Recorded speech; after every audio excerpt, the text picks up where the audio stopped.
My name is Joshua Moore. I'm a paramedic firefighter and EMS instructor with Eugene and Springfield Fire. And what I wanted to talk a little bit today is about getting involved to help solve the problem of sudden cardiac arrest. Cardiac arrest survival, it's not a heart problem. Heart's just a muscle, but it's a brain problem. And for every minute that you don't have blood flowing through your brain, you lose about 10% of your brain function.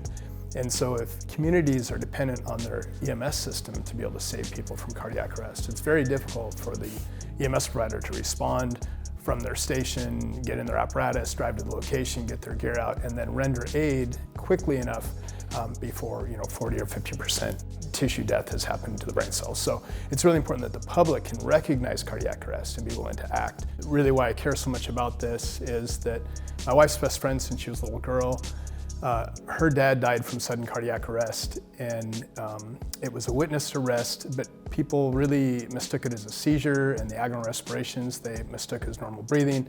And so CPR wasn't done for a long period of time, and they got his heart back after the arrest, but he was so brain dead that he didn't recover. That same family, the husband of my wife's best friend, then the husband's dad also dropped in cardiac arrest, but he was in a group of people that recognized cardiac arrest for what it was, and they immediately started performing chest compression only CPR, and he actually responded to that quickly, and he left the hospital with no permanent brain injury whatsoever. So it really, for me, demonstrated the importance of the public being able to recognize cardiac arrest, being willing to act, and help save their fellow citizens. It's really important that people realize that doing CPR now is just a basic life-saving skill that anybody can do. Everybody should know how to do compression-only CPR. It might be a lot of work to pump on somebody's chest or to move them to the ground, but the learning of the skill set of who needs CPR and how to do that CPR is very simple. It doesn't require certification. There is no compression and ventilation. It's just hard and fast on the center of the chest at a rate of 100 compressions a minute. But it's such a critical life-saving measure. So we really need to get the information out to the public that, hey, you can't hurt somebody with chest compressions.